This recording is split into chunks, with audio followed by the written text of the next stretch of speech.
"Merry Christmas, ma'am," said the waitress in sign language, and the elderly woman decided she would be the perfect daughter-in-law for her billionaire son. Before we start the story, tell us in the comments which city you're watching from. And at the end, don't forget to rate this story from 0 to 10.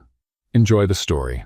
It all started at 7 in the morning when Haley took a last-minute job as a temp waitress at an exclusive art opening. The pay was good. The event was elegant, and she desperately needed money for her niece Sienna's hearing evaluation.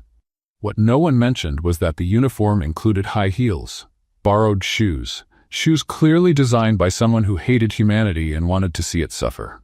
"Size 36, the supervisor had said, handing over the instruments of torture. "It's what we've got." Haley wore a 38. "It'll fit," she lied. It did not. By 9 a.m., when the gallery doors opened to guests, Haley could no longer feel her toes. By 10, she had developed a walk that could only be described as penguin with a cramp. By 11, she was seriously considering ripping the shoes off and pretending that walking barefoot was an aesthetic choice. But she held on. Because Sienna needed that evaluation. Because rent didn't pay itself. And because Haley Bennett wasn't the type to give up, even when the universe was clearly against her. The Mercer Gallery Hall looked like it had come out of a movie.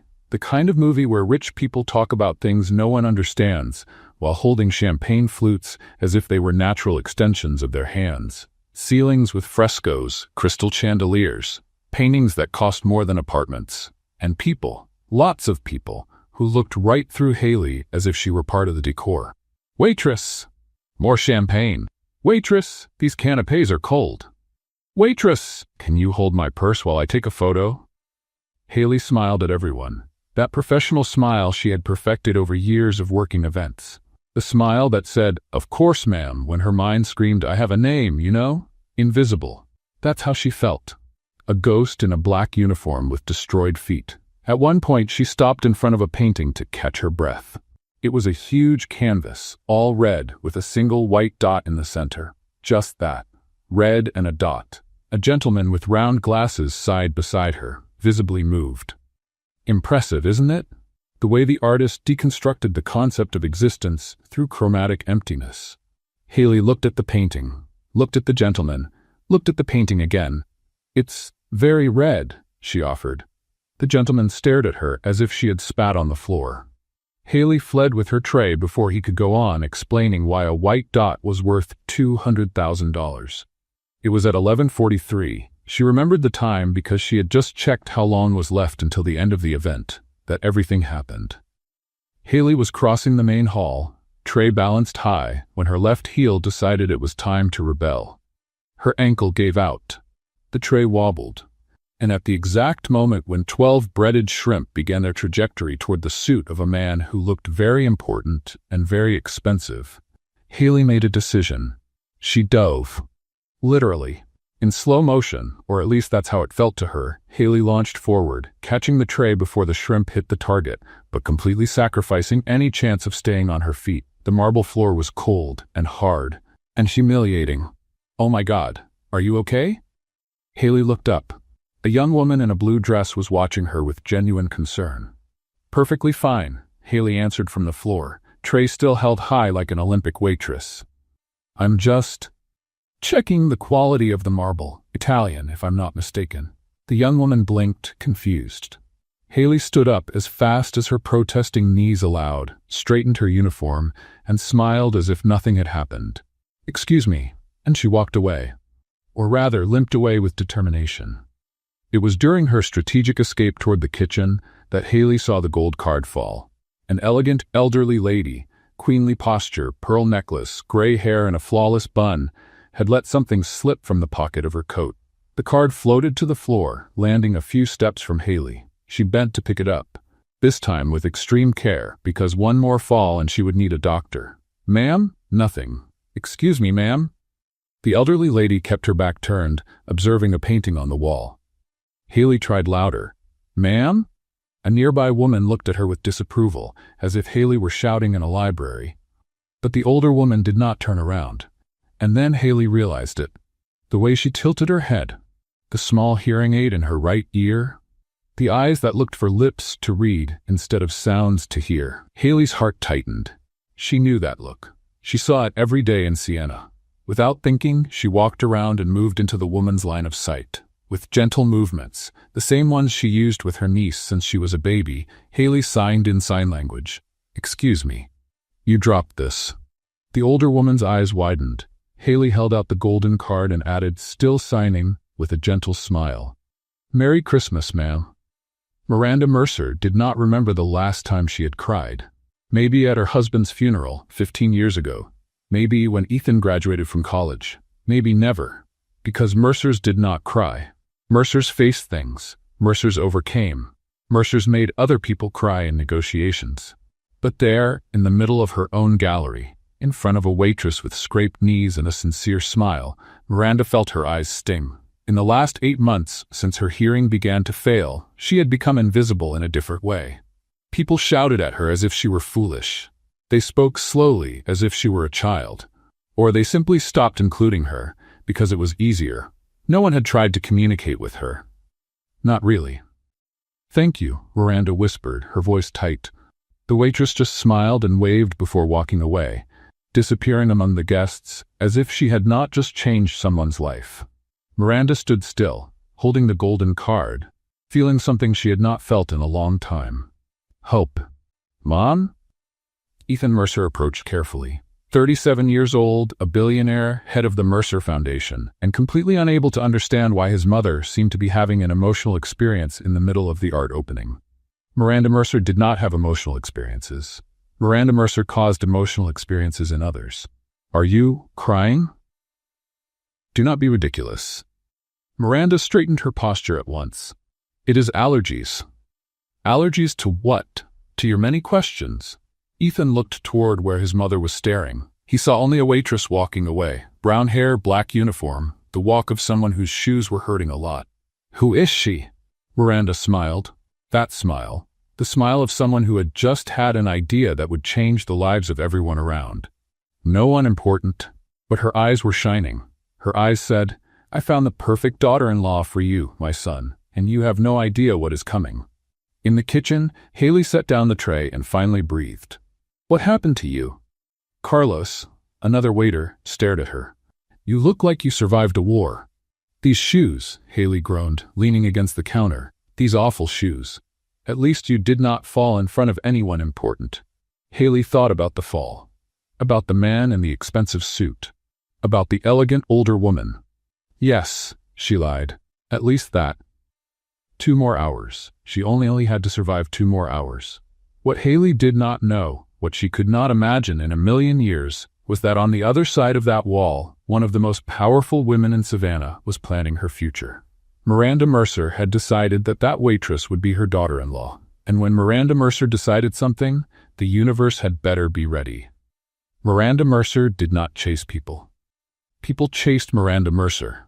To ask for favors, to beg for invitations, to try to enter her social circle. That was how it had worked in Savannah for 40 years. But there she was, hidden behind a bronze sculpture, spying on a waitress like a nosy teenager. "What am I doing?" she murmured to herself. The answer was clear. She was following the young woman who had touched her heart with 3 silent words, and she had no intention of stopping. Haley had come out of the kitchen with a new tray, this time with champagne, because apparently the universe wanted to test her with liquids that stain, and she tried to get through the last hour of the event. Her feet did not hurt anymore. That was because she could not feel them. "Excuse me, miss." Haley turned and came face to face with the elegant older woman from before, the lady with the golden card, the one who understood sign language. "Oh, are you all right? Do you need anything?" Miranda opened her mouth, closed it, opened it again. She had not planned what to say. Miranda Mercer, the woman who prepared speeches for every occasion, was completely without a script. "I just wanted." Miranda looked at the tray, searching for inspiration. "Champagne." "Of course." Haley offered the tray with a smile. Miranda picked up one glass, then another, and another. Haley watched her hold 3 glasses of champagne, her expression growing more and more confused. "Are you going to drink all of that?" Miranda looked at her own hands as if she didn't know how she had ended up there. Therefore, Friends, she improvised. I have 3 friends, very thirsty, waiting over there in the corner. Haley looked at the corner. It was completely empty. There? They're shy, very shy, practically invisible. Miranda slipped away before she had to invent names for the imaginary friends. 15 minutes later, Haley was arranging napkins on a side table when a familiar voice came up beside her. Hello again. It was the older woman. Again, without the 3 glasses and without the supposed friends. Ma'am, did you manage to deliver the champagne to your shy friends? Miranda didn't blink. Yes, they drink very fast. Serious problem. Actually, I'm considering an intervention. Haley bit her lip to keep from laughing. And now you need napkins. Miranda took one and examined it with scientific interest. I'm checking the quality. Is it Egyptian linen? I don't know. It seems Egyptian. Miranda turned the napkin as if it were an archaeological artifact. Or Italian. This is my gallery, after all. I need to make sure everything is perfect. Haley's eyes widened. Your gallery? You're Miranda Mercer. She held out her hand. And you're the young woman who saved my card and my faith in humanity. On the other side of the room, Ethan watched the scene with growing confusion. His mother was talking to the waitress, the same waitress as before. But that wasn't the only thing that intrigued him. The young woman was using her hands, gesturing differently. Precise, fluid, intentional movements. Sign language. The waitress was talking to his mother in sign language, and Miranda, the same Miranda who pretended to the whole world that her hearing was perfectly fine, was responding. She smiled. She interacted in a way Ethan hadn't seen in months. What is going on? He murmured. Pardon? An investor beside him thought the question was for him. Nothing. Excuse me. Ethan crossed the room, unable to take his eyes off the scene. Who was that waitress? How did she know sign language? And why was his mother, who never, ever admitted needing help, so comfortable talking that way? So you study education? Miranda asked, her hands accompanying the words. Bilingual education, Haley confirmed, signing along. With a focus on inclusive education. My niece is deaf, so that's why you know sign language. I learned when she was a baby. Sienna is 6 now. Haley's face lit up as she spoke about her niece, her gestures becoming more animated. She's amazing. Too smart for her own good. She keeps me busy.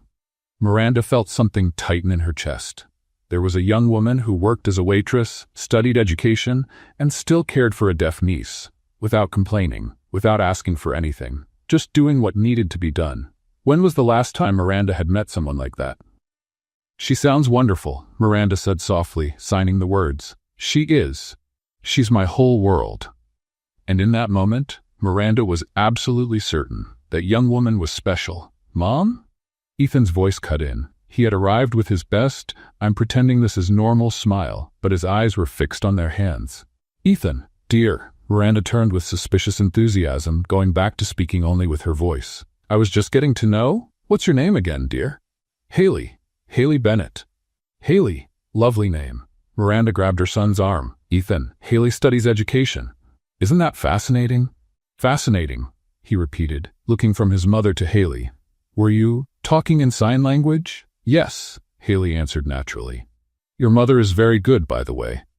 Miranda swelled with pride. Ethan was speechless. Mom, can I talk to you for a second? Not now, dear. I'm having a very interesting conversation about. Now, Ethan practically dragged Miranda to a corner, leaving Haley standing there with her tray and a look of complete confusion. Since when do you know sign language? Ethan whispered, incredulous. Since I started losing my hearing, Ethan. I hired a private teacher. 3 times a week for the last 6 months. Why did you never tell me? Because it's none of your business. Miranda adjusted her necklace. And because I didn't need another son treating me like an invalid. The blow landed. Ethan fell silent. Everyone here. Miranda looked around at the guests who pretended not to notice her difficulty. They talk to me as if I were a problem, or they ignore me, but that young woman simply saw me. She talked to me as an equal, without pity. Ethan stayed quiet. He hadn't imagined his mother felt so isolated. Mom, I don't need pity, Ethan. Miranda regained her composure. I'm just saying it's refreshing to meet someone genuine. When Ethan looked back, Haley had disappeared among the guests. You're planning something, he accused. Me? Miranda smiled. Never. Mom, I just think the Mercer Foundation could use someone with experience in inclusive communication. We have that new social program, remember? You want to hire her? Invite her to lead a few sessions. Miranda adjusted her pearls. Accessibility matters, doesn't it? Ethan knew that tone. It was the tone of someone who had already decided everything. Why do I have the feeling this is going to go very wrong? Miranda only smiled and went back to the hall. His mother was up to something. 3 days after the opening, Ethan Mercer had a brilliant idea. At least, that was what Miranda wanted him to think. It all started at breakfast. Miranda was sitting at the table, flipping through a magazine about accessibility, something Ethan had never seen her read in his life. "What's that?" he asked, pouring himself coffee. "Culture, dear?" Miranda turned the page with grace. "You should try it sometime." "Since when do you read about sign language in companies?" "Since I realized the Mercer Foundation is behind on this." She sighed dramatically. "It would be a shame if our social programs were not inclusive. What would the newspapers say?" Ethan took a sip of coffee, watching his mother with the same look he used in business meetings. "Interesting. And I suppose you already have someone in mind to solve this terrible inclusion problem?" "Me?" Miranda put a hand to her chest. "I have no idea what you're talking about. Mom, I negotiate contracts with the fiercest sharks in the market. I recognize a trap when I see one." He smiled. "The waitress from the opening, Haley." Miranda didn't even blink. "What a coincidence you mention her." "No coincidence at all. You left that magazine strategically open to the page about inclusive communication, the same topic you discussed with her for 20 minutes. 15 minutes. Are you admitting it?" "I'm correcting your accuracy. A good CEO should pay more attention to details." Ethan laughed, shaking his head. "What are you planning, Mom?" "Planning? I only want the best for the foundation." Miranda took a sip of tea. "If that includes a talented young woman who happened to make you look twice at the event, it is a mere coincidence." "I did not look twice." 3 then, I counted. Finding Haley was not hard. The events company had her record, and Miranda, purely by coincidence, had already written down the address of the cafe where she worked part-time. Ethan parked in front of the Sweet Bean Cafe at 10 in the morning. He knew he was being managed. He knew Miranda had a bigger plan.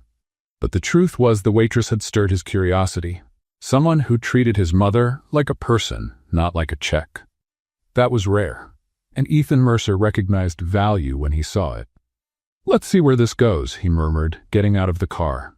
Haley was behind the counter, taking a customer's order, when the door opened and the most out-of-place man in the universe walked into the cafe. $3,000 suit, Italian shoes, a watch that probably cost more than the shop's monthly revenue.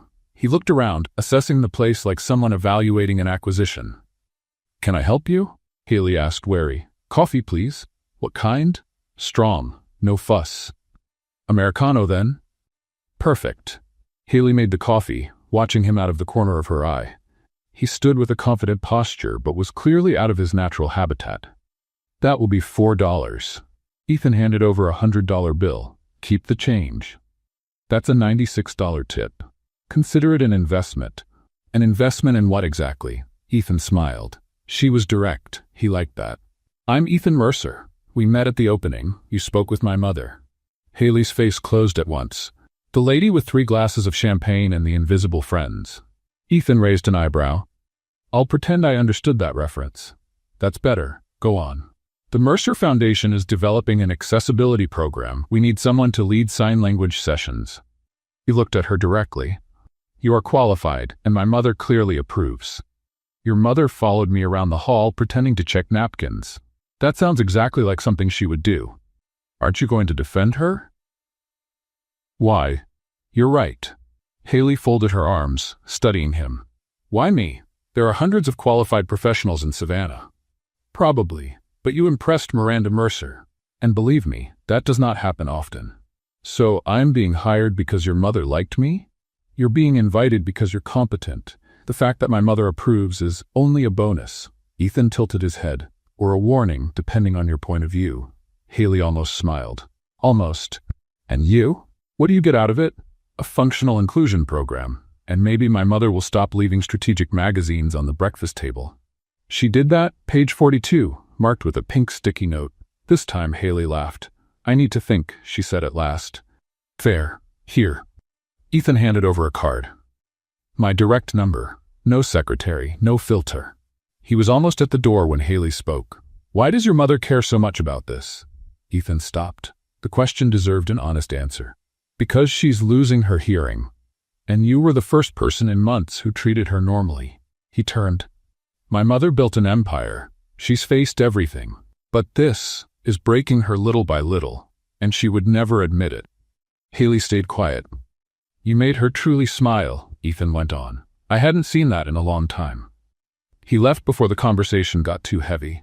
That evening, Ethan was having dinner with Miranda when she casually asked, "So, did you invite the young woman?" "I did. She's going to think about it." "Great. In the meantime, practice some signs. I don't want you embarrassing yourself." "Mother, come on, repeat after me." Miranda made a sign. "This means nice to meet you," Ethan repeated, awkward. "Perfect.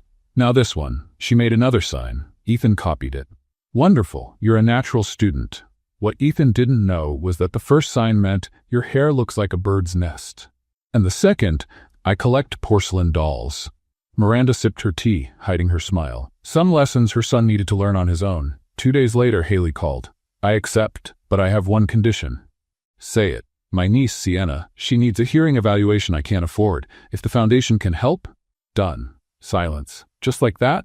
No red tape?" "I'm the CEO. Red tape is other people's problem." Monday, 9 o'clock. Haley hung up, still processing. At the Mercer mansion, Miranda watched her son down the hall, smiling at his phone like she hadn't in years. "Phase 1 complete," she murmured. Now it was time to make sure those two spent a lot of time together. And Miranda already had the perfect plan. Monday, 9 in the morning. Ethan Mercer was about to find out there were things money could not buy. Motor coordination was one of them. The Mercer Foundation's meeting room had been turned into an improvised classroom. Round table, comfortable chairs, and a whiteboard where Haley had written, "Sign Language Basics."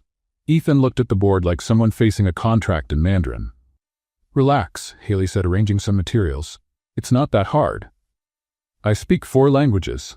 "Great, this will be the 5th. Spoken, with the mouth, like a normal person." Haley raised an eyebrow. "Millions of people communicate in sign language every day. Are they all abnormal?" Ethan opened his mouth, closed it, opened it again. "I didn't mean it that way." "I know, but your panicked face was funny." The door opened and a mini hurricane of 6 years old ran in. Sienna had curly hair, huge eyes, and the energy of about 15 squirrels in one child. She ran to Haley, hugged her legs, and then turned to Ethan with curiosity. "Who is he?" she signed quickly. "Ethan. He's going to learn with us." Sienna looked him up and down with the silent judgment only children can deliver. "He looks lost," she signed. "Sienna." "What?" "It's true." Ethan looked from one to the other, completely lost. "What did she say?" "That you look ready to learn," Haley lied. Sienna laughed silently, covering her mouth with her hands. "Let's start with the basics," Haley announced. "Good morning." She demonstrated the sign, open hand touching the chin, then moving forward. "Simple. Your turn." Ethan tried. His hand went to the wrong place, the movement came out crooked, and he looked like he was having a small spasm. Sienna tilted her head. "He said French fry," she signed to Haley. "No, he didn't." "He did. Look." Sienna repeated exactly what Ethan had done. "French fry." Haley bit her lip to keep from laughing. "Okay, almost. Let's try again." 15 minutes later, Ethan had managed to say "good morning" correctly exactly once. The other attempts included banana, Tuesday, and something Sienna refused to translate, only shaking her head in disapproval. "How is this so hard?" Ethan rubbed his forehead. "I closed a $200 million deal last week." "Congratulations, but $200 million won't help you say thank you correctly." That was cruel. That was honest. Sienna, meanwhile, was bored. She had already mastered everything Haley taught and had started making comments about Ethan's performance. "He's very slow," she signed. "He's learning. My turtle learns faster." "You don't have a turtle." "If I had one, it would learn faster." Outside the room, Miranda Mercer was watching through the crack in the door. She had told herself she would just stop by to check if everything was going well. A convenient lie. In truth, she couldn't stay away. Through the crack, she saw Haley patiently guiding Ethan's hands. She saw Sienna laughing silently at every mistake. She saw communication happening, real, genuine, inclusive. Miranda felt her eyes sting. This was what she wanted. This was what she needed to see more of in the world. People trying to understand each other. Without pity, without embarrassment, just connection. She wiped away a tear before it escaped and kept watching in silence. "Let's try nice to meet you," Haley suggested. "My mother taught me that one." "Great, show me." Ethan made the gesture that Miranda had taught with great confidence. Haley went quiet. Sienna's eyes went wide. "What is it?" Ethan asked. "You just said her hair looks like a bird's nest." "What? And yesterday the other gesture she taught?" "I collect porcelain dolls." Ethan froze for a full 5 seconds. "My mother sabotaged me?" Apparently. Outside, Miranda covered her mouth to muffle her laugh. "Okay, let's fix that." Haley stepped closer to Ethan. "The correct sign is like this." She took his hands to position them correctly. And then something changed. The touch was gentle, professional, but when their eyes met, neither of them moved. Haley's hands were still holding his. The air grew heavier. "You need to spread your fingers more," she said, her voice a shade lower than usual. "Like this?" Almost. Neither of them let go. Sienna looked from one to the other, then made a sign to herself that meant, "Adults are strange." The moment broke when the door opened all the way. Miranda walked in as if she hadn't been spying for 20 minutes. "Hello, I just came to see how things are going." She smiled brightly. "Did I interrupt something?" Haley dropped Ethan's hands as if they were on fire. "No, nothing, just finger placement." "I see." Miranda nodded. "Placement is very important." Ethan shot his mother a look. "You taught me the wrong signs on purpose." "Me? Never." "Bird's nest, mother? My teacher must have taught me wrong. How awful. I'll sue him." "You're not suing anyone." "True. He's very nice." Miranda turned to Sienna. "And who is this princess?" Sienna studied Miranda with alert eyes. Then she signed slowly so the lady could follow. "Are you his mother?" Miranda replied in signs, a little shaky but determined. "I am." "And you are Haley's niece?" Sienna nodded, impressed. "You sign well for an old person." "Sienna?" Haley's eyes went wide, but Miranda laughed, a genuine laugh, the kind Ethan hadn't heard in months. "I like her," Miranda said. "Honesty is rare these days." The lesson went on for another hour. Ethan went from disastrous to just bad. Sienna gave scores from 0 to 10 for each attempt. He never got more than a 4. And Miranda stayed in the corner, watching everything with a smile she couldn't hide. When it ended, Haley was putting away the materials while Ethan massaged his hands. "This is more tiring than a board meeting. But more useful. Debatable. You said thank you correctly 3 times. 3 times out of 50 attempts. Progress is progress." Sienna tugged on Haley's sleeve. "I liked it here," she signed. "Can we come back? Every week, remember?" Sienna's eyes shone. Ethan watched the interaction, something warming in his chest. That little girl, there was something special about her. "Same time next week?" Haley asked. "Same time," Ethan confirmed, "but maybe with less maternal sabotage." Miranda, already at the door, pretended not to hear. Later, in the car, Sienna held Haley's hand while looking out the window. "Auntie?" "Yes?"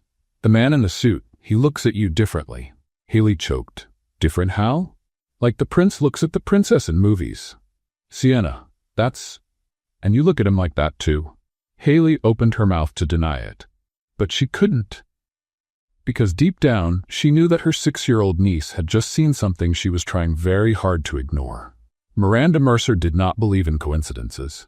She believed in strategic planning, flawless execution, and quality coffee. And for the last 2 weeks, she had been using all 3 to bring her son together with a certain sign language teacher. It all started with small accidents. In the second class, Miranda showed up with coffee and cookies for everyone, but there were mysteriously only 2 cups. "Oh, how clumsy," she said without a hint of remorse. "You two will have to share." In the third class, the meeting room's air conditioner broke, forcing Ethan and Haley to use a smaller room. Much smaller, practically a closet with ambitions. In the fourth class, Miranda accidentally gave the wrong address to Haley's driver, which made Ethan need to take her home. "Your mother is very present," Haley commented during the ride. "That is a polite way to say it." What would be the not polite way?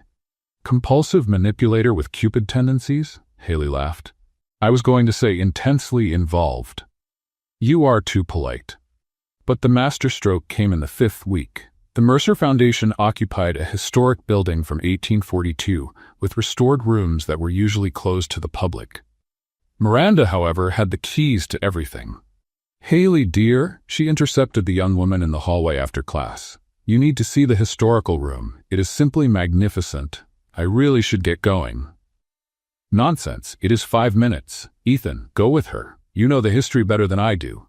Ethan sighed. "Mother, what are you?" "Go." Miranda practically pushed them inside. "I will wait here."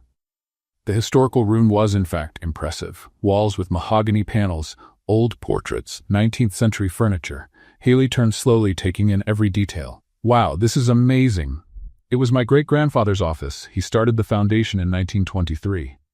Your family has history. Too much, sometimes." Ethan pointed to a portrait. "That is my grandfather. People say I look like him." Haley tilted her head. "Same jaw, same I know I am right look. I do not have that look. You are doing it now." Before Ethan could respond, they heard a click. And then, footsteps moving away. Ethan ran to the door and turned the knob. Locked. "Mother?" He knocked on the wood. "Mother?" Silence. On the other side of the hallway, Miranda walked calmly toward the elevator, whistling a cheerful tune. "Oops," she murmured, putting the key in her pocket. "What a tragedy." "She locked us in here," Ethan said, incredulous. "My own mother locked us in a room. Technically, it is your family's room. That does not help." "I know. But your face is funny." Ethan turned to face her. Haley was leaning against an old desk, biting her lip to keep from laughing. "Do you find this funny?" "A little." "We're stuck." "You have a $3,000 phone in your pocket. Call someone." Ethan pulled out his cell phone. No signal. "The walls are too thick. Old construction." "Then we are officially stuck." "Apparently." Haley looked around. "Well, at least the prison is pretty." They sat on a Victorian sofa that probably cost more than Haley's apartment. The initial silence gave way to a strangely comfortable conversation. "Your mother is," Haley searched for the right word. "Insane?" "I was going to say determined. That is an understatement. She just wants you to be happy." Ethan was quiet for a moment. "I know, but she has a peculiar way of showing it. Locking you in rooms with random women? You are not random."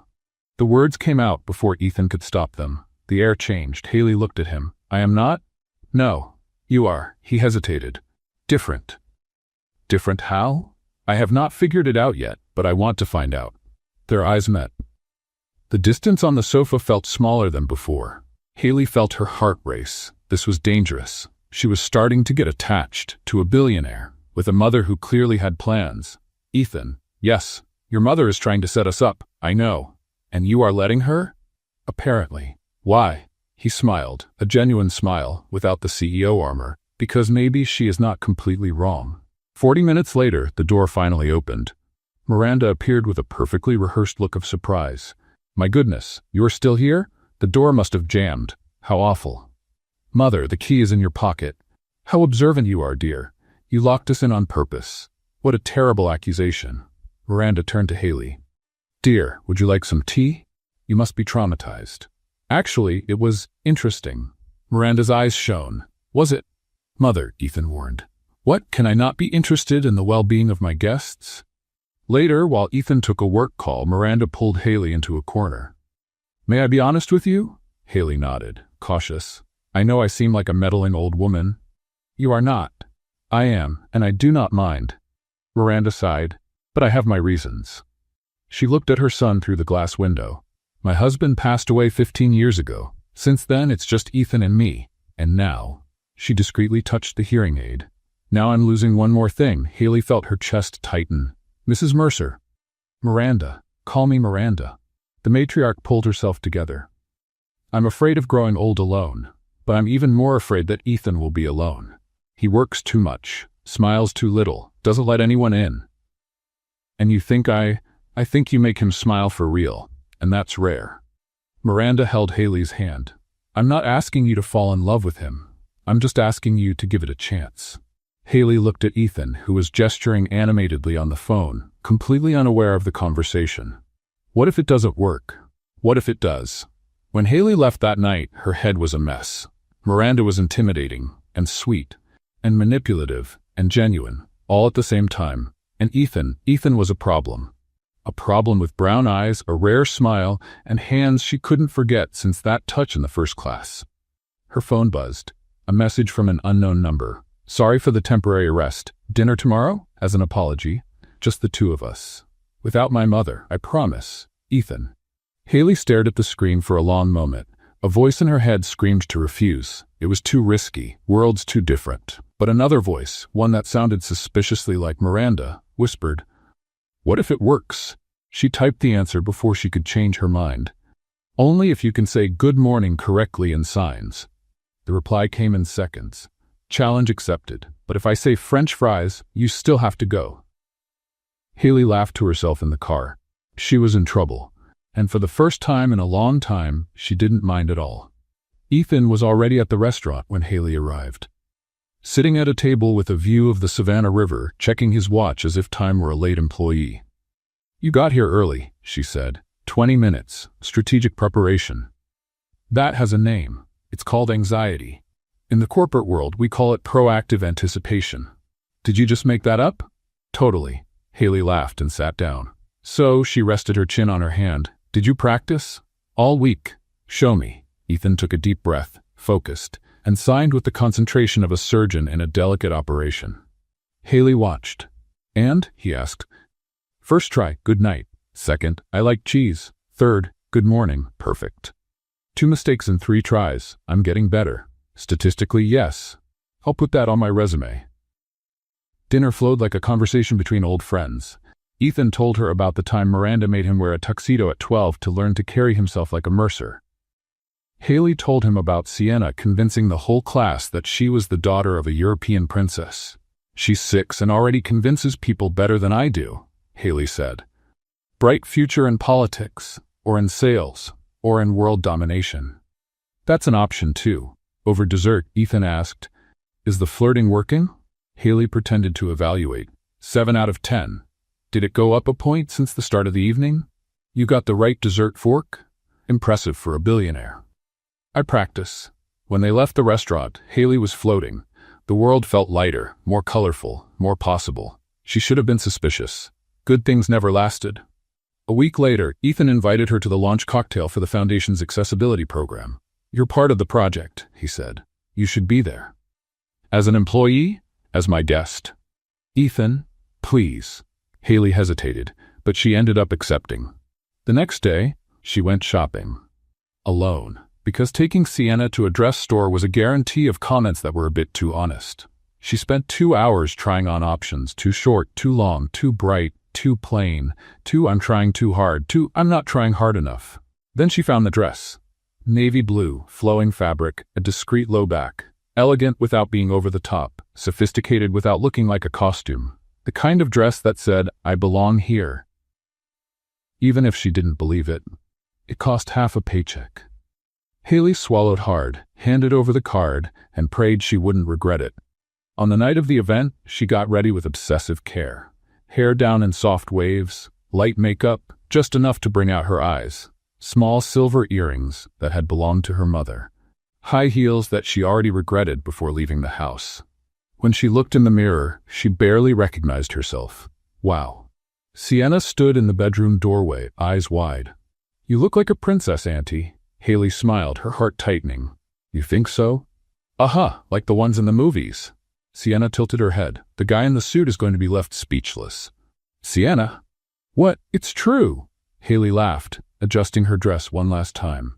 Okay, I can do this. Ethan was waiting at the entrance when she arrived, and it was exactly as Sienna predicted. He was left speechless. You look, he began. Horrible? Over the top? Is the dress too much? Beautiful. I was going to say beautiful. Haley felt her cheeks burn. Oh. He smiled, offering his arm. Ready? No, but let's go. The hall was full of people who looked like they were born holding champagne glasses. Jewelry sparkled. Rehearsed smiles drifted around. At first, it was even bearable. Ethan introduced her to a few people. Haley Bennett, our accessibility consultant. Polite smiles, handshakes, nothing more. He stayed by her side, attentive, always including her in the conversations. For a few minutes, Haley almost believed she could handle it. Then a gray-haired man walked up. Ethan, we need you. The East Coast investors want to discuss the program's expansion. Ethan looked at Haley, hesitant. Go, she said. I'll be fine. Are you sure? Ethan, it's your event. Go on. Really? He squeezed her hand. 5 minutes, I promise. 5 minutes turned into 10, then 15. Haley didn't blame Ethan. He was the host. It made sense that everyone wanted a piece of him. But alone, without him at her side, she became visible in a different way. First came the looks, women scanning her dress, whispers behind champagne glasses.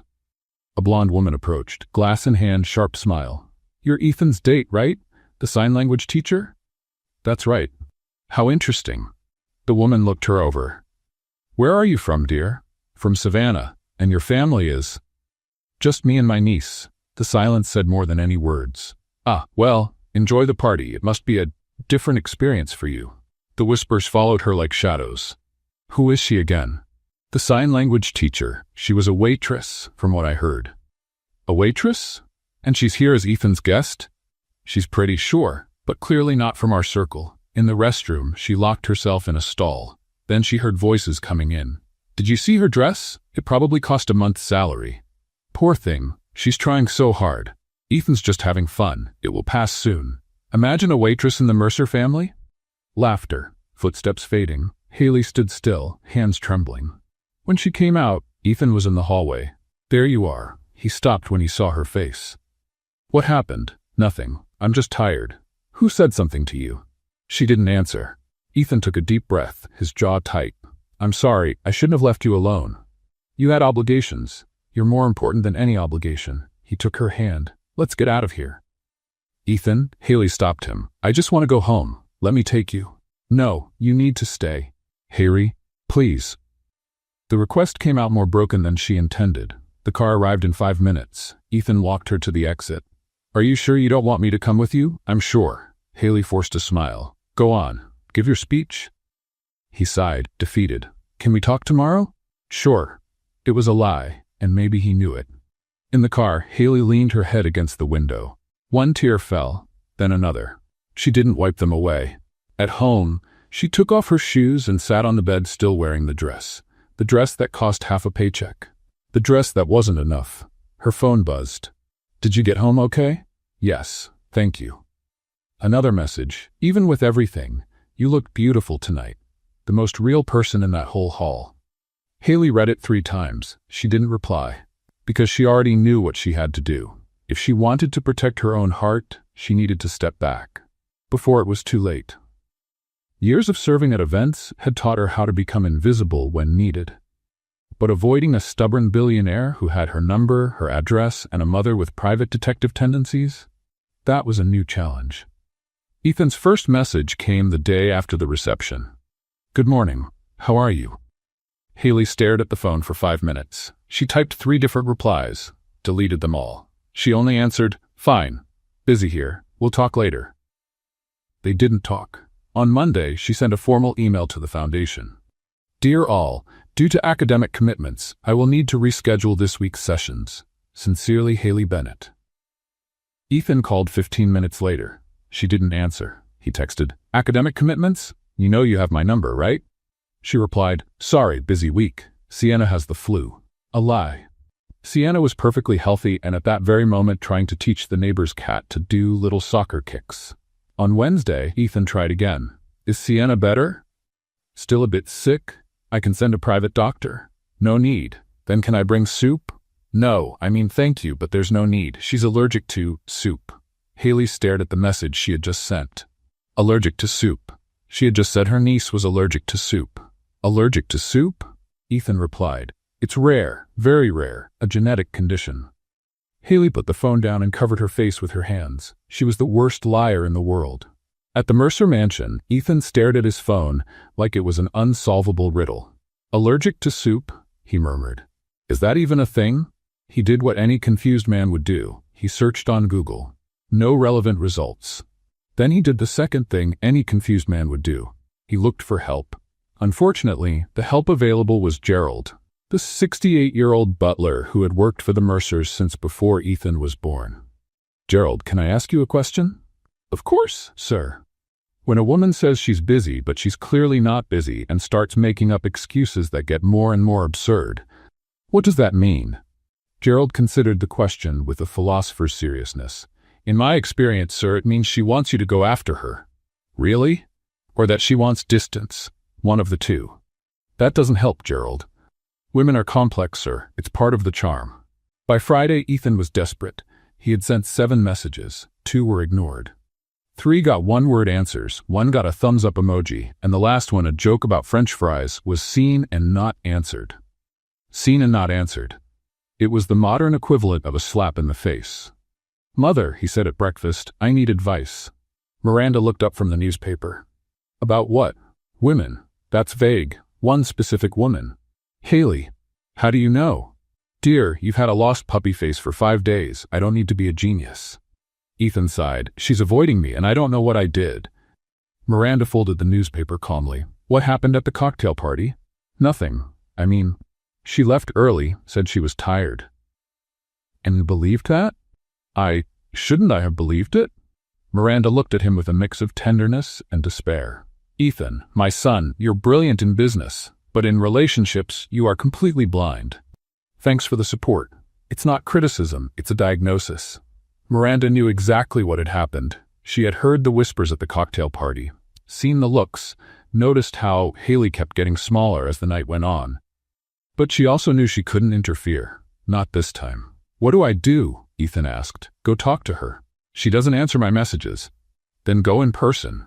And if she doesn't want to see me, then at least you'll know." Miranda took a sip of tea. "But something tells me she does. She's just scared." "Scared of what?" "Of you. Of your world. Of not being enough." Miranda looked at him. She heard things at the cocktail party, Ethan. Things that confirmed all her fears. The penny finally dropped. The whispers.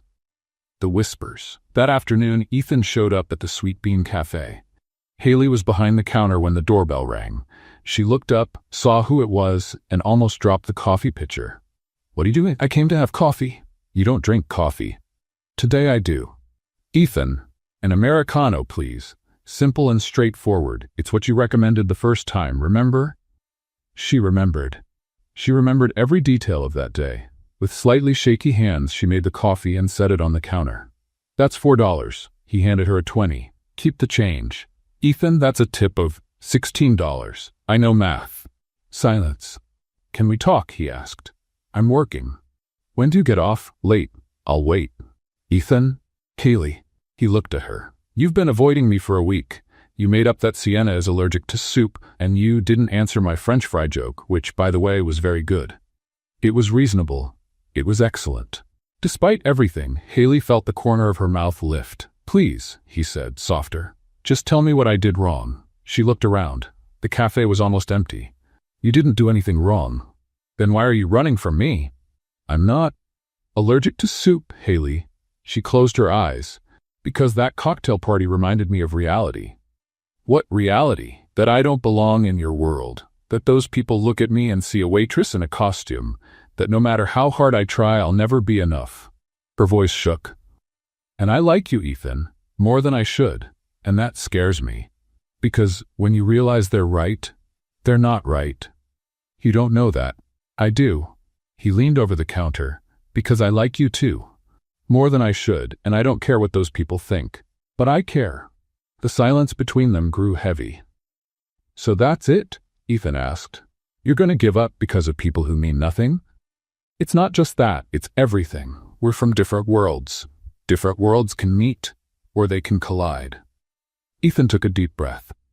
"Okay, I understand you need time, but I want you to know one thing." He placed a hand over hers. "You're the most genuine person I've ever met, and if you decide it's worth trying, I'll be waiting." He left the coffee on the table, untouched, and walked to the door. "Ethan," he turned. "The French fry joke was a 6 at best." He smiled. "Liar." After work, Haley got home, put Sienna to bed, and sat on the couch hugging her knees. She was running away. She knew it. Running out of fear of getting hurt, out of fear of not being enough, out of fear of wanting something she might never be able to have. But Ethan's voice wouldn't leave her head. "If you decide it's worth trying, I'll be waiting." The phone buzzed. A message from an unknown number. "Hi, dear. It's Miranda. I got your number from the receptionist. I hope you don't mind. Can we talk tomorrow? Just the two of us. I promise I won't lock you in any room." Haley stared at the screen. Miranda Mercer wanted to talk. Just the two of them. Was that good or terrible? Probably both. Miranda Mercer did nothing without a purpose. So when she showed up at Haley's apartment with a box of French pastries and a smile that said, "We need to talk," Haley knew she was in trouble. "May I come in?" Miranda asked. Haley looked at the apartment behind her. Small, modest, with Sienna's toys scattered on the floor and a pile of pedagogy books on the table. "Sorry about the mess?" "Dear, I raised a son. I know what a mess is." Miranda walked in as if she were entering a palace. "By the way, it's cozy here. It has soul. What it has is a lack of space. Space is overrated." Sienna ran in from the kitchen, stopped when she saw the guest, and signed to Haley. "It's the lady with the pearls." "Sienna, that's—" But Miranda was already signing back. "Hello, princess, do you remember me?" Sienna's eyes lit up. "You sign well for an old person." "Sienna?" Haley turned red. Miranda laughed. "She's honest. I like that." She turned to the girl. "I brought sweets, French ones. Want to try?" Sienna looked to Haley for permission. Haley nodded, defeated. "Just one." "3. Sienna negotiated. 2. "Deal." The girl grabbed her sweets and ran to the bedroom, leaving the two of them alone. Miranda sat on the couch as if it were a designer armchair. "She's delightful. She's a hurricane in human form. The best kids are." Miranda studied her. Did you raise her alone?" Haley hesitated. "Since my sister passed away, 3 years ago." The air grew heavier. "I'm sorry," Miranda said softly. "I didn't know." "Few people know. It's not something I talk about much." "What happened?" "If it's not intrusive to ask." Haley sat in the armchair beside her, hands clasped. "It was a serious illness, discovered late. In 6 months she was gone." Her voice faltered. "Sienna was 3. She didn't understand why Mommy wasn't coming back. I promised I'd take care of her. And here we are." Miranda was silent for a moment. "You gave up a lot. I gained much more." Haley looked toward the bedroom. "She's all I have." Miranda took a deep breath. "Can I tell you a story?" "Of course." "When I met Ethan's father, I was a secretary. He was the heir to a centuries-old fortune." Miranda smiled at the memory. "His family hated me. They thought I was a gold digger, self-interested. She's not our level, they said." Haley's eyes widened. "You?" "Myself. Hard to imagine now, isn't it? The great Miranda Mercer." She laughed softly. "I spent years trying to prove I was enough. Years hearing whispers at parties. Years feeling like I didn't belong. What changed? I changed. I stopped trying to fit their mold and made my own." Miranda looked at her. "But it took time and courage and a man who never, not for a second, made me feel inferior." The message was clear. "Ethan isn't like that." Haley said quietly, "I know. That's why I'm here." Miranda leaned in. "My son is many things. Stubborn, a workaholic, terrible at sign language." Haley almost smiled. "But he has never looked at anyone the way he looks at you, and I've known my son for 37 years. "Mrs. Mercer." Miranda. Haley took a deep breath. "I like Ethan. A lot. But you're afraid. Very." "Of what exactly?" "Of not being enough. Of embarrassing him. Of always being the waitress in everyone's eyes." The words poured out. Of Sienna growing up seeing her aunt treated as less. Of Ethan waking up one day and realizing everyone was right. Miranda listened in silence. "Are you finished?" Haley blinked. "I think so." "Great. Now listen." Miranda held her hands. "Those people at the cocktail party, they are empty. They inherited everything, built nothing. They look down on you because you represent what they will never be, someone real. But I am not finished."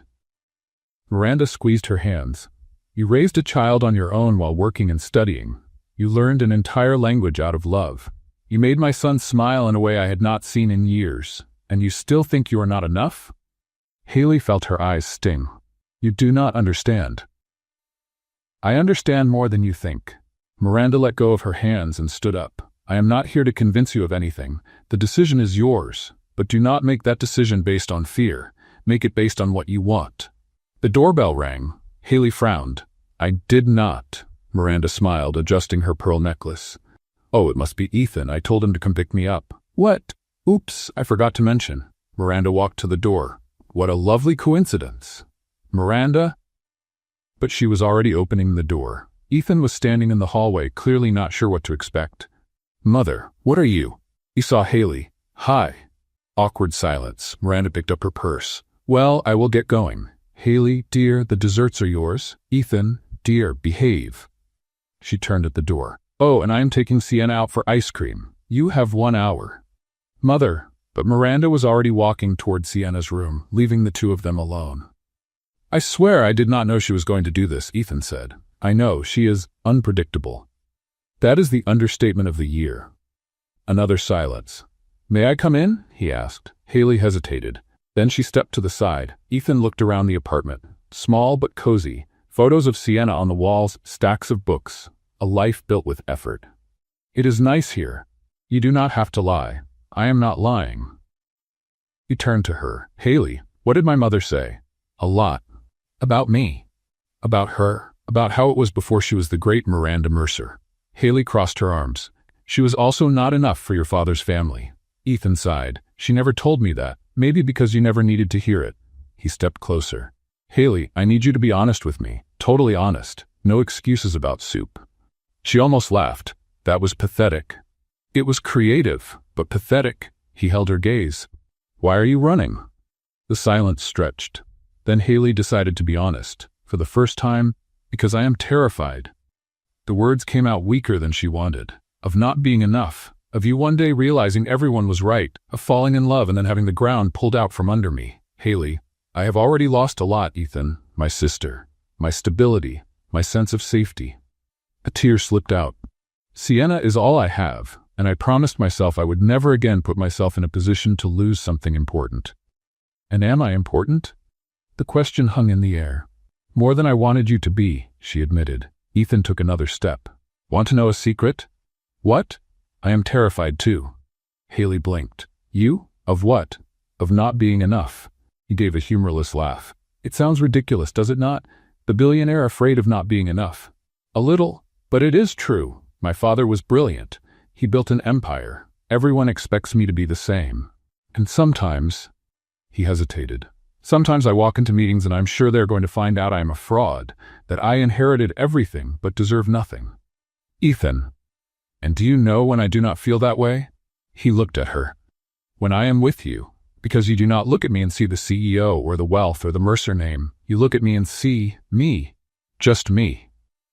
Haley felt her heart tighten. You are being unfair. How? Saying things like that, making me want to believe. Then believe. She shook her head. It is not that simple. No one said it would be simple, but it can be worth it. Ethan held her face with both hands. I do not know what the future holds. I cannot promise it will be easy, but I can promise I will be by your side. Always. And if it does not work, and if it does, Haley laughed despite the tears. You and your mother asked the same question. Who do you think I learned from?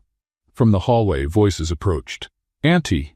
Sienna ran in, her mouth smeared with chocolate ice cream. The lady with the pearls is really nice. She said I can visit her house and see the horses. Horses. Haley looked at Miranda, who walked in right behind her. I may have mentioned that we have stables. Miranda. What? Children like horses. She winked at Ethan. So did you two talk, Mother? I am only asking. Sienna looked from Haley to Ethan, then signed to her aunt. He still looks at you like a prince in a movie. Haley turned red. Ethan smiled. What did she say? Not true. You turned red. I didn't. Sienna confirmed in a loud voice. Traitor. Miranda watched the scene with barely hidden satisfaction. Well, we'll be going now. She touched Ethan's arm. Take all the time you need, dear. Thanks, Mom, I think. Haley, Miranda turned to her. Think about what I said, and remember, courage isn't the absence of fear. It's acting in spite of it. She left, leaving a comfortable silence behind. So, Ethan said, where were we? Haley took a deep breath. You were convincing me to try. And is it working? She looked at Sienna, who was pretending to play but was clearly listening. She looked at Ethan, who waited with endless patience. She looked inside herself, at the fear that was still there, but now sharing space with something else. Hope, maybe, she said. Ask me again tomorrow. Ethan smiled. I'll ask every day until you say yes. Is that persistence or stubbornness? In the business world, we call it strategic determination. Haley laughed. And for the first time in a long time, the laughter didn't come with fear. Ethan kept his promise. On the first day, he texted at 7 in the morning. So? It's already tomorrow. Are you going to try? Haley replied, Ask me again tomorrow. On the second day, tomorrow has arrived again. Still thinking. On the third day, technically, every day is yesterday's tomorrow. That doesn't even make sense. It does if you say yes. On the fourth day, Haley didn't answer with words. She sent a thinking face emoji. On the fifth day, Ethan showed up at the cafe with a bouquet of wildflowers, because roses were too cliché, and an invitation. Sienna's evaluation is tomorrow. Can I come along? Haley looked at the flowers. Looked at him. Looked at the flowers again. You really don't give up, do you? Strategic determination, remember? She sighed, but it was a sigh that came with a smile. All right, you can go. Is that a yes to the evaluation or a yes to us? It's a yes to the evaluation. The rest, ask me again tomorrow. Tomorrow arrived with Sienna absolutely convinced of one thing, that audiology booth was a spaceship in disguise. Auntie, look, it looks like the movies. Haley held her niece's hand as they looked at the audiology room. Strange walls, shiny equipment, a booth with thick glass. It's just a testing booth, dear. No, it isn't. Sienna squinted. It looks like a spaceship. Do you think there's an alien in there?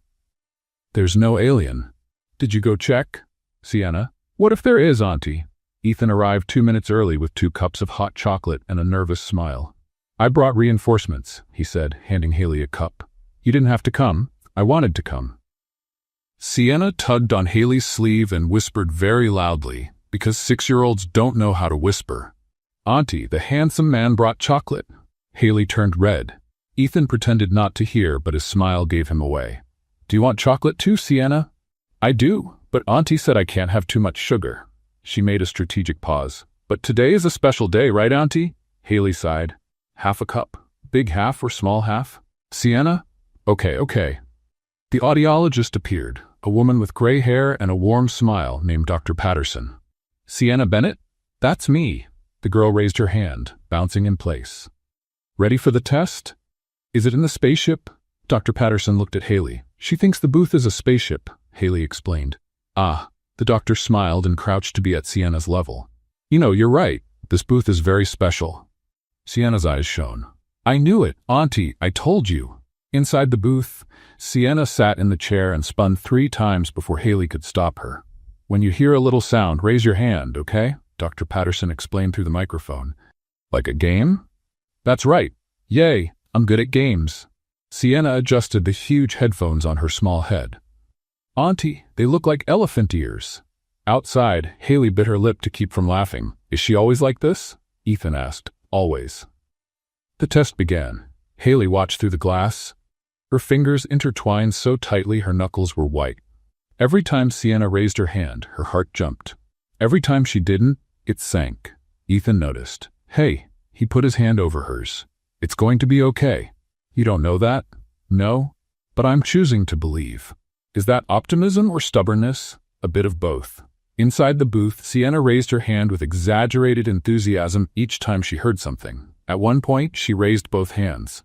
You were supposed to raise just one, Dr. Patterson said through the microphone. But I heard it on both sides. The doctor laughed. She has personality, she commented to Haley. That's a kind way to put it. 20 minutes later, the test was over. Sienna ran out of the booth. Aunt, did I do well? Did I win? How many points? It's not quite like that, honey, but I raised my hand many times. Count them, Aunt. Dr. Patterson smiled. You did very well, Sienna. Now I'm going to talk with your aunt about the results, okay? Is it a secret? It's an adult thing. Sienna made a face. Adult stuff is boring. The silence that followed was the longest of Haley's life. Dr. Patterson studied the charts. Sienna got distracted, drawing on a piece of paper with a pen she had found, and Haley felt like she was going to faint. Ethan held her hand under the table. She didn't let go. The news is good, Dr. Patterson finally said.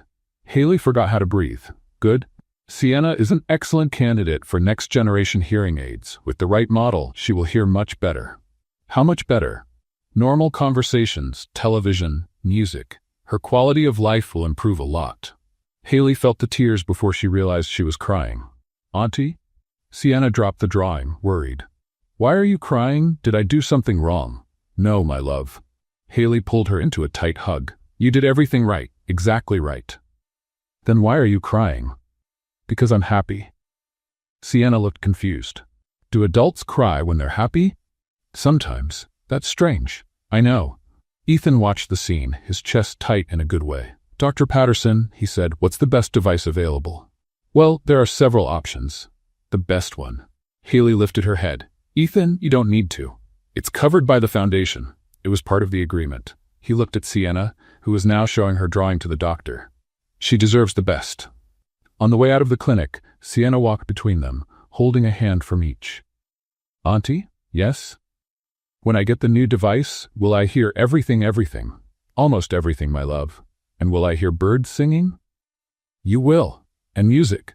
That too. Sienna smiled, satisfied. Then she looked up at Ethan. Mister? Yes? You like my aunt, right? Ethan choked. Haley turned scarlet. Why do you think that? He asked, careful. Because you look at her the way the prince looks at the princess in the movie. Sienna shrugged. It's just like that. Silence. She's sharp, Ethan murmured to Haley. I warned you. In the car on the way home, Sienna fell asleep in the back seat, entering. Haley watched her in the rearview mirror, her heart overflowing. Thank you, she said softly. You already thanked me. I know, but not just for the device, for everything. Ethan smiled. Speaking of that, it's still today. Can I ask again? Ethan, will you try? The two of us? The silence stretched. Haley looked at Sienna sleeping. She looked at Ethan waiting. She looked at herself, at the fear that still existed but now seemed smaller. Yes, she said. I'll try. Ethan didn't move. Yes? Yes? A real yes? How many times do you want me to repeat it? About 10, to be sure. Haley laughed. Yes, Ethan, the two of us, together. He held her hand over the car's console, and neither of them let go. In the back seat, Sienna opened one eye. She saw their hands together. She smiled and went back to sleep for real this time. Saying yes to Ethan was the easy part. Saying yes to Miranda Mercer and a benefit vernissage with Savannah's elite, that was another level of challenge.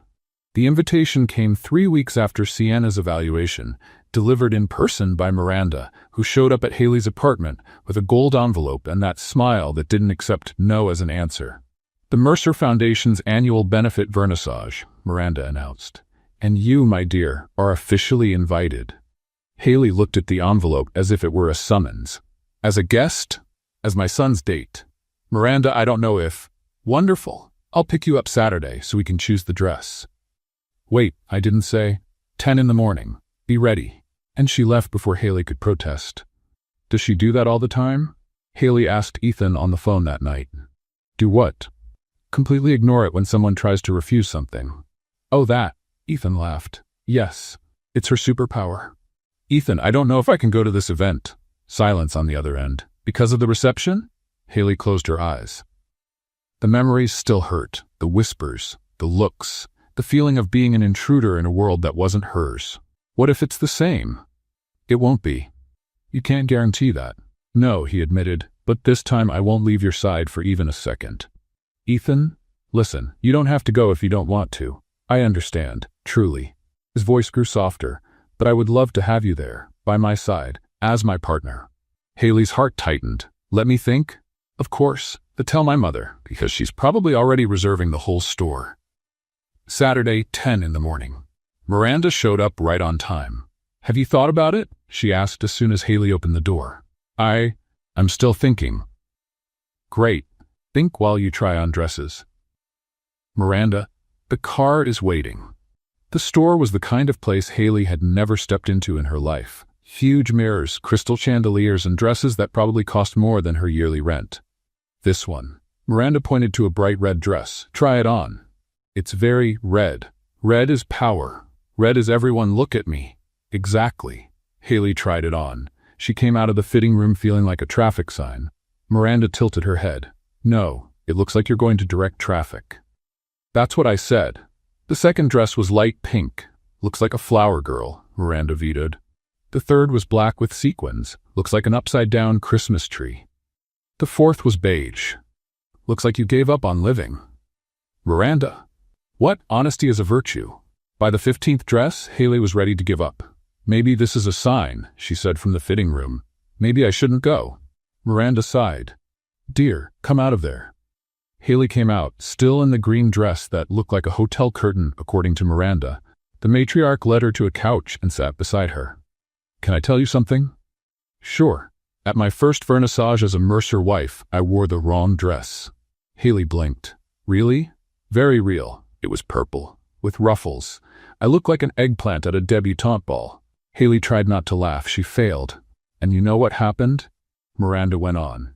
Everyone looked. Everyone whispered. A woman asked if I'd confused the event with a circus. What did you do?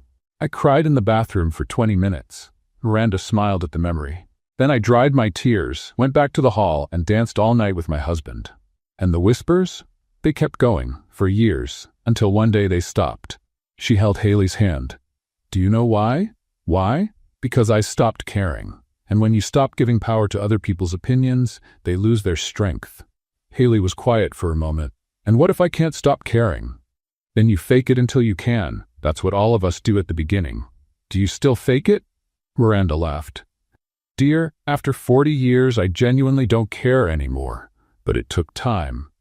She squeezed Haley's hand. You don't have to get there today. You just need to take the first step. And if I stumble? Then you get up, and I'll be there to help. The saleswoman appeared with one more dress, teal blue, elegant, timeless. No excessive sparkle, but with a fit that seemed tailor-made. That one, Miranda said before Haley even tried it on. How do you know? 40 years choosing dresses, trust me. Haley went into the fitting room, put on the dress, looked in the mirror, and for the first time that day she didn't see a waitress trying to be something else. She saw a woman, beautiful, elegant, worthy. When she came out of the fitting room, Miranda smiled.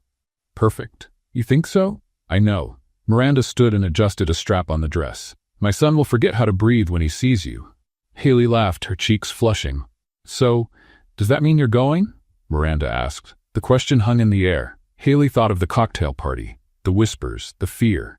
Then she thought of Ethan, of Miranda, of Sienna, who would soon hear the world more clearly. Of everything she had gained since that day at the Mercer Gallery when she signed Merry Christmas to a stranger. I will, she said. I will. Miranda smiled, a genuine smile with no strategy behind it. I knew you'd say that. Did you know or did you plan it? Both, dear, both. Leaving the store, Haley carried a bag with the teal blue dress and a fear that still existed, but now felt smaller. The phone buzzed. A message from Ethan. Did my mother convince you? Your mother is a force of nature. Is that a yes? It's a yes. You won't regret it. Promise? I promise I'll make it worth it. Haley smiled at the screen. She was terrified, still, but she was also hopeful, and sometimes hope was enough. 3 days until the vernissage. 3 days to face the world that once made her feel invisible. But this time she wouldn't be alone. And maybe, just maybe, that would make all the difference. The 3 days passed like 3 minutes. And now Haley stood in front of the mirror, dressed in teal blue, trying to remember how to breathe. The dress was even more beautiful than she remembered. The fabric fell perfectly, hugging her curves in an elegant way without being overdone. The teal blue brought out her eyes and contrasted with her fair skin. The low back was bold enough to be sophisticated, but discreet enough that she didn't freak out. Haley adjusted her hair for the 10th time, soft waves that had taken an hour to look natural. Light but well-done makeup. She had watched 12 tutorials on her phone to get the perfect blend. Her mother's silver earrings shone on her ears, the only thing she had inherited besides memories. You can do this, she told the reflection. You can do this. The reflection didn't look convinced. The doorbell rang. Haley's heart raced. Auntie, they're here! Sienna shouted from the living room, still in pajamas, a cookie in her hand. Haley took one last deep breath, adjusted the dress, and walked to the door. When she opened it, Miranda came in first, elegant as always in a champagne dress and her signature pearl necklace. Dear, you look, Miranda began, but stopped when she really saw Haley. A smile spread across her face. Absolutely stunning. Thank you, But Haley couldn't finish the sentence, because Ethan appeared behind Miranda, and stopped, completely stopped. In the middle of the hallway, one hand still on the doorknob, his mouth slightly open, his eyes fixed on her as if the rest of the world had ceased to exist. Silence stretched for 3 seconds. 4. 5. Miranda looked from her son to Haley and back to her son. Ethan? Dear? She snapped her fingers in front of his face. Are you still among the living? Nothing. I think we broke him, Miranda commented to Haley. Haley felt her face burn. Is it too much? Is it over the top? I can change, I still have that black dress. No. Ethan's voice finally came out, hoarse, low. Don't change anything. He took a step forward, then another. He stopped in front of her, his eyes taking in every detail, the dress, the hair, the earrings, the face. You look, he began. Horrible? Over the top? Ridiculous? Perfect. The word came out as if pulled from him. You look absolutely perfect. Haley forgot how to breathe. Really? Haley, I've seen a lot in my life. I've been to events with models, actresses, heirs to empires. He held her face with both hands, gentle, as if she were too precious. None of them come close to you right now. You're exaggerating. I'm being honest. For the first time in my life, I don't have enough words. Miranda cleared her throat. This is historically relevant. Ethan always has too many words. Neither of them heard. You look beautiful too, Haley said, finally managing to form sentences. I mean handsome. You look handsome. The tuxedo is expensive? I was going to say elegant. It's also expensive. Can't you just accept a compliment? You didn't accept mine either. Because yours was exaggerated. So was yours, Miranda sighed. Are you two going to keep arguing about who complimented whom more, or are we going to the party? Sienna appeared from the kitchen at that moment, cookie crumbs on her pajamas. Hi, handsome man. Hi, lady with the pearls. Sienna, Haley finally snapped out of the trance. What did I say about calling people like that? But he is handsome, and she wears pearls. It's the truth. Miranda laughed. She's right on both counts. Then she turned to Sienna with a mysterious smile. And speaking of truth, I have a surprise for you. Only then did Haley notice that Miranda was carrying a large white box with a pink bow. Surprise? Sienna dropped the cookie. For me? For you. Miranda held out the box. Open it. Sienna looked to Haley for permission. Haley, confused, nodded. The girl opened the box with trembling, excited hands and froze. Inside was a baby pink dress with delicate lace details, shiny ballet flats, and a small crystal tiara. Is it for me? Sienna whispered, as if speaking loudly would make the dress disappear. Of course it is. Miranda knelt beside her. You didn't think you were staying home while your aunt goes to the ball, did you? Sienna's eyes filled with tears. I'm going to the party too? You're the most important guest of the night. Sienna threw herself into Miranda's arms so hard she almost knocked the matriarch over. Thank you, thank you, thank you. Miranda, caught by surprise, took a second to react. Then she hugged the girl back, her eyes suspiciously bright. You're welcome, princess. Haley watched the scene, unable to speak. Ethan came closer and whispered, Are you okay? Your mother. Haley swallowed the lump in her throat. She didn't have to do that. She wanted to. There's a difference. But it must have cost a fortune. For her, it's not about money. Ethan looked at Miranda, who was now helping Sienna lift the dress from the box carefully. It's about family. We're not her family. Ethan took Haley's hand. Yet. 15 minutes later, Sienna came out of the bedroom transformed. The pink dress fit perfectly. The shiny flat sparkled with every step. And the tiara was slightly crooked, but Sienna refused to let anyone adjust it. Auntie, I look like a princess. You are a princess, my love. A real princess? Like with a castle? Like with the most beautiful heart in the world? Sienna considered that. I think I would prefer the castle, but okay. Miranda laughed. She is impossible. I know, Haley sighed. I raised this little monster. Hey, Sienna protested. I am not a little monster. I am a princess. You just said so. And so they went to the party. The Mercer Gallery Hall was unrecognizable. Golden lights, white flowers, an orchestra playing softly. It was the same place as the cocktail party that had crushed Haley weeks before. But this time, everything felt different. Are you okay? Ethan whispered, trying not to freak out. Freaking out in a good way or a bad way? I have not decided yet. Sienna tugged on Haley's hand. Auntie, why is everyone looking? Because you look beautiful, princess. Sienna waved to a group of ladies. Hi, do you like my dress? The ladies smiled and waved back. A white-haired lady came closer. Ethan, dear, who are these charming young ladies? Mrs. Wellington, this is Haley Bennett, my girlfriend. Delighted, you are a lucky young woman. Actually, Ethan corrected, I am the lucky one. Sienna tugged on Haley's sleeve. Auntie, why do you have so many little stones on your neck? Sienna. What? There are so many. The lady laughed. They are diamonds, dear. All of them must be very afraid of thieves. Miranda pretended to cough. Half an hour later, Miranda went up on stage. Good evening, everyone. This year, our focus is the accessibility program. And I have a surprise. She looked at Sienna. Princess, can you come up here? Haley felt her heart race. Sienna went up on stage, her crooked tiara shining. This is Sienna Bennett, Miranda announced. She is 6 years old and one of the bravest people I know. An assistant brought a small box. Carefully, Miranda placed the hearing device in Sienna's ear and turned it on. Sienna's eyes widened. It is different. It is stronger. Can you hear me, Princess? I can. Sienna looked for Haley. Auntie, I can hear better. Haley could not hold back the tears. The applause was real, heartfelt. Sienna looked confused. Why are they clapping? I only put something in my ear. Laughter around the hall.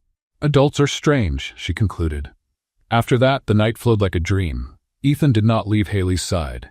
Every person who approached, he introduced her without hesitation, and little by little, the judging looks were replaced by genuine smiles.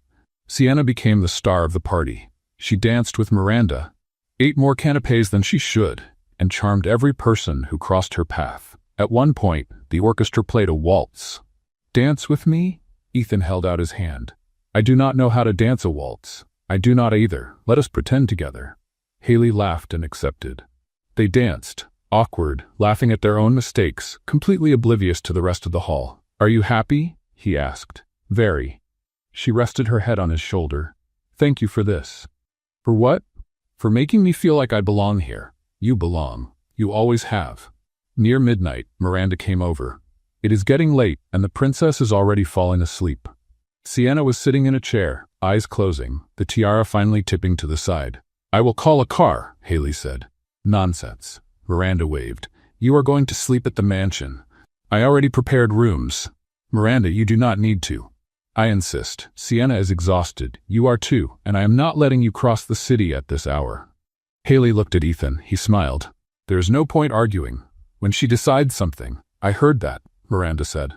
The Mercer mansion was exactly as Haley imagined, and nothing like she imagined at the same time. Huge, yes. Elegant, certainly, but also welcoming. Family photos on the walls, fresh flowers in vases, the smell of home. Sienna, half asleep in Ethan's arms, murmured, Mister, your house is very big. It is. Do you get lost? Sometimes. I knew it, she yawned. Being rich is strange. Miranda laughed. Come, the rooms are ready. The room Miranda prepared for them had a huge bed, soft sheets, and a view of the lit gardens. Haley laid Sienna on the bed, already in borrowed pajamas, and tucked her in carefully. Auntie? Yes, my love? Today was the best day of my life. Haley's eyes stung. Mine too. Can we come back here? We will see. That is an adult yes, right? Maybe. Sienna smiled and closed her eyes. In seconds, she was asleep. Haley stayed there, watching her niece, the hearing device in her ear, the pink dress hanging on the chair, the crooked tiara on the nightstand. For the first time in a long time, she felt that everything was in the right place. A soft knock on the door. Ethan, may I come in? Haley went to the door, opened it a little. She fell asleep, she whispered. And you? Are you okay? I am. She smiled. More than okay? Ethan held her hand. Tomorrow, when you wake up, I want to show you something. What? Surprise. Another one? The last one. He smiled in a way that made her heart race. I promise this one will be worth it. Haley looked at him. You're planning something. Me? Never. Ethan? Sleep well, Haley. He kissed her forehead and walked down the hallway. Haley closed the door, her heart beating way too fast. What was he planning? She didn't know, but for the first time, she wasn't afraid to find out. Haley woke up with the sun coming through the curtains and the absolute certainty that she wasn't at home. The bed was too big, the sheets were too soft, and there was a smell of fresh coffee that definitely didn't come from her small apartment kitchen. Then she remembered. The party. The mansion. Ethan's promise. Tomorrow when you wake up, I want to show you something.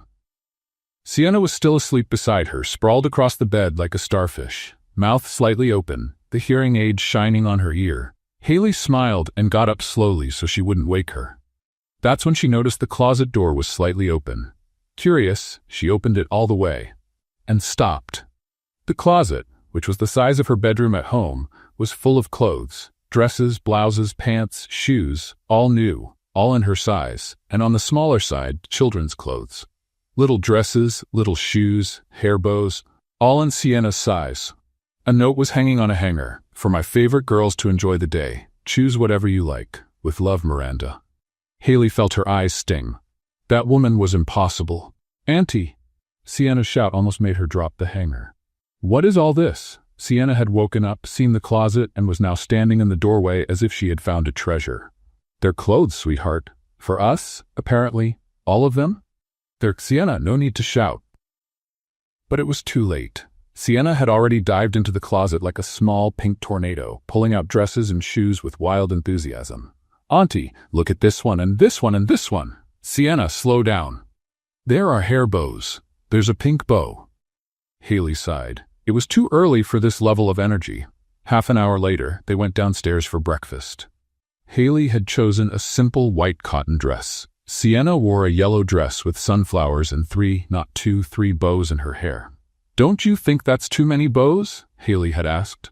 "There's no such thing as too many bows," Sienna answered with absolute conviction. The breakfast room was the size of Haley's entire apartment. A huge table, fresh fruit, bread, cheeses, juices of every kind, and in the center, Miranda drinking tea as if that were completely normal. "Good morning, darlings." She stood up. "Did you sleep well?" "Very well," Haley said. "Miranda, the clothes, did they fit? I wasn't sure about the sizes." "They were perfect, but you didn't have to. I wanted to. There's a difference." Sienna had already sat down and was staring at the table with huge eyes. "Lady with the pearls, is all this breakfast?" "It is, princess." "Every day?" "Every day." Sienna turned to Haley. "Auntie, can we live here?" "Sienna? What? There's food." Ethan showed up 10 minutes later, still in pajamas, hair messy. It was the first time Haley had seen him like that. No suit, no gel, without the CEO armor. He looked normal, human, and incredibly handsome. "Good morning," he said, his voice still rough with sleep. "Good morning," Haley answered, trying not to stare too much. "Mister," Sienna waved a piece of toast. "Do you live here too?" "I do." "In which room?" "The one at the end of the hallway." "The big one?" "That's the one." Sienna considered the information. "You live alone in a room that big?" "I do." "That's a waste." Miranda almost spit out her tea. Ethan laughed. "She has a point." After breakfast, Ethan walked up to Haley. "Remember the surprise? I've been curious since yesterday. Come with me." He guided her through the mansion's hallways, past rooms Haley didn't even know existed. "Where are we going?" "Patience. You know this is torture, right?" "I know." He smiled. "It's part of the fun." They stopped in front of a pair of glass double doors that opened to the gardens. Haley had seen the gardens at night, lit by the Christmas lights, but by day they were even more impressive. Flower beds, fountains, stone paths winding between old trees. "It's beautiful," she whispered. "It gets even better at sunset." Ethan held her hand. "I want to show you, tonight." "More surprises?" "The last one." He looked at her with an intensity that made her heart race. "I promise." The day went by like a dream. Lunch on the veranda, overlooking the gardens. Sienna running across the lawn, chasing butterflies. Miranda teaching Haley to identify the flowers in the garden. Ethan watching everything with a smile that seemed permanent. It was strange, not the place, not the people. What was strange was how everything felt, right, natural, as if she had always belonged there. In the late afternoon, Miranda showed up with another dress for Haley. Emerald green, long, elegant. "For tonight," she said with a mysterious smile. "Miranda, what are you all planning?" "Me? Nothing. You're lying." "I never lie." Miranda winked. "I only omit information strategically." At 7 in the evening, Ethan knocked on the bedroom door. Haley opened it, already dressed in emerald green, her heart racing. He was in a suit, not the work one, a different one, softer, more intimate. "Ready?" "For what exactly?" "You'll see." The gardens at dusk were magical. Lanterns hung from the trees, candles floated in the fountain, rose petals were spread along the stone path. "Ethan," Haley whispered. "What is this?" He didn't answer. He just led her to a gazebo in the center of the garden, decorated with white flowers and golden lights. "I rehearsed this all week," Ethan said, his voice slightly unsteady. "Rehearsed what?" He took a deep breath, and then he raised his hands and began to sign. Haley recognized the gestures. Some perfect, others not so much. "You are the most." Ethan paused, frowned, and read the sign. The most amazing person I've ever met. She felt her eyes fill. He went on, his hands trembling slightly. You taught me to listen, to see, to feel. A tear ran down Haley's face. And I want to spend the rest of my life. Ethan stopped. He looked at his own hands. Wait, that's not right. Haley laughed through her tears. What did you say? I meant to say by your side, but I think I said with your shoe. She burst out laughing. You want to spend your life with my shoe? Technically, yes, apparently. He rubbed his forehead. I practice so much.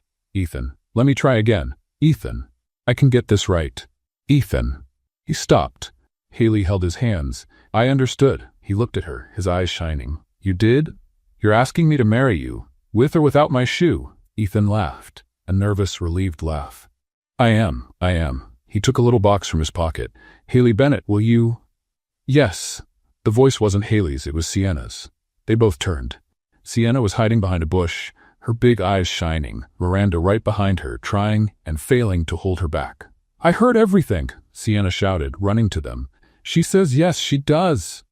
Sienna, Miranda chased her. I told you to wait, but he already asked. Haley didn't know whether to laugh or cry. She did both. Princess, Ethan said, crouching down, I need to hear it from your aunt. But she's going to say yes, I know. How do you know? Because she says your name in her sleep, and giggles. Haley turned scarlet. Sienna. What? It's true. Ethan stood up, still laughing, and turned to Haley. So, do you say yes? Haley looked at him, at Sienna, at Miranda, who was crying quietly behind the bush while pretending she wasn't there. She looked at the ring box, at the lit gardens, at the life she never imagined she could have. Yes, she said, 1,000 times yes. Ethan slid the ring onto her finger and kissed her. Yuck! Sienna covered her eyes. Grown-up kiss again. But she was jumping with joy. Miranda appeared, eyes red. Finally. You planned all of this, didn't you? Haley asked. Me? Never. Miranda sniffed. I only suggested a few things, like decorating the entire garden? Details. Sienna tugged on Ethan's sleeve. Mister? Yes? If you marry my aunt, will you be my uncle? Ethan looked at Haley. Haley nodded, tears still falling. I will, Princess. Sienna thought for a moment. Uncle Ethan. She tried the words. I like it. It sounds important. It is. More important than handsome mister? Much more. Sienna smiled, that huge smile that lit up any place, and hugged his legs with all the strength of her 6 years. Later, sitting in the gazebo, Haley rested her head on Ethan's shoulder. Sienna slept in Miranda's lap, exhausted from so much emotion. The lanterns glowed softly. The fountain sang its melody, and the ring on Haley's finger reflected the candlelight. Thank you, she whispered. For what? For everything. For not giving up. For seeing me when I felt invisible. For making me believe I deserved to be happy. Ethan kissed the top of her head. You always deserved it. You just needed someone to remind you. Miranda came closer, Sienna still asleep in her arms. Welcome to the family, she said softly. Haley smiled. Thank you for accepting me. Dear, I chose you the moment you said Merry Christmas in sign language. Miranda winked. Ethan is the one who took too long to notice. Hey, Ethan protested. I noticed fast. You mixed up good morning with French fries for 3 weeks. That's irrelevant. It's history. Haley laughed. That family was chaotic, unpredictable, and completely crazy. And now it was hers too. Sienna stirred in Miranda's arms, opening one eye. Auntie? Yes, my love. Are we going to live here now? Haley looked at Ethan. Ethan looked at Miranda. Miranda smiled. If you want to. Sienna opened both eyes. Is that a grown-up yes? That's a real yes. Sienna smiled, sleepy, happy, complete. Nice. I like it here. She yawned. There's a big breakfast, and went back to sleep. Haley took a deep breath. A year ago, she was a waitress serving champagne at events she could never attend. Today, she was engaged to a billionaire, embraced by the most welcoming family she had ever met, with a ring on her finger and a future she had never dared to dream. All because one day, she saw an elderly lady drop a card, and signed 3 words, Merry Christmas, ma'am. The end. What did you think of Savannah's most determined matchmaker mother-in-law? Would you want a Miranda in your life? Leave your opinion in the comments. On a scale from 0 to 10, what score would you give this story? Don't forget to subscribe to the channel and turn on the bell to get more moving stories like this one. See you next time.